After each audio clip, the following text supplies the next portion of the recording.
ደግ አባት ባለጸጋ የእርሻ መሬታቸውን ለቅዱስ ሚካኤል ሰጥተው ገና ከመነሻው በሳጠራ ተከልሎ በጤፍ ቃርሚያ ላይ የተመሰረተው ባለ ብዙ ተአምር የብዙዎች እንባ አባሽ ቅዱስ ሚካኤል በአባቶች ታጅቦ በአባ መምሬ ፍስሐ ቤት ሲያድር የነበረው ጽላት ያሳደገን መልአክ የመጀመሪያው ቅዱስ ሚካኤል ቤተክርስቲያን በ1986 ዓ.ም ጥር 10 በአቶ ቁምላቸው በአባቶችና በምዕመናን ትብብር ተሰራ።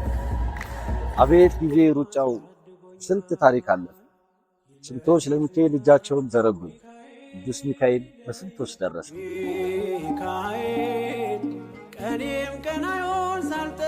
በምዕመን መብዛት ጥያቄና በርካታ አገልግሎቶችን እንዲሰጥ ታስቦ የሚሰራው አዲሱ ህንፃ ቤተክርስቲያን አሁን ሊጠናቀቅ ውስን ስራዎች ቀርተውታል።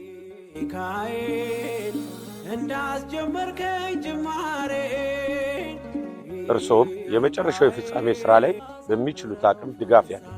የቅዱስ ሚካኤልን ቤተክርስቲያን ጨርሰን ጽላቱን ወደ አዲሱ ቤተክርስቲያን እናስገባ። የሴሚሲ ደብረ ጽባህ ቅዱስ ሚካኤል ህንፃ ቤተክርስቲያን ለመጨረስ የቀረን ጠጠር አለ። እርስዎ የቀረውን ጠጠር በማቀበል የበረከቱ ተሳታፊ ይሁኑ።